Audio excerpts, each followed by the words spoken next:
একটি সুন্দর গ্রামের পেত্নির গল্প।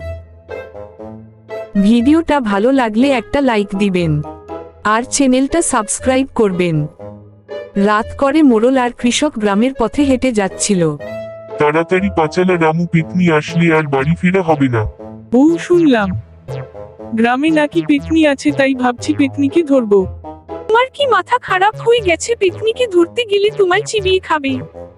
বউকে বলা যাবে না, তাহলে আমাকে যেতে দিবে না।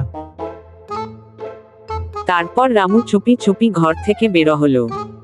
ধীরে ধীরে হাঁটতে লাগলো।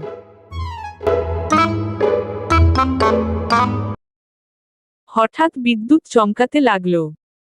রামু বুঝতে পারল না এসব কেন হচ্ছে। হঠাৎ করেই একটা ভয়ানক পেন্নি তার সামনে চলে আসে আর জোরে জোরে হাসতে লাগলো। রামু থমকে গেল। কিরে মূর্খ ছেলে, এত রাতে এখানে মরার শখ হয়েছে নাকি? হা হা হা। আজ পেতনি তোকে মেরেই ফেলবো। কে তোর এত বড় সাহস, তুই আমাকে মারবি? দেখাচ্ছি মজা।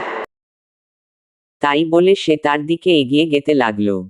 হঠাৎ করে তাকে মেরে ফেলল। আর জোরে জোরে হাসতে লাগলো। হা হা হা হা হা হা। সামান্য একটা মানুষ আমাকে নাকি মারবে? থাক এভাবে পড়ে।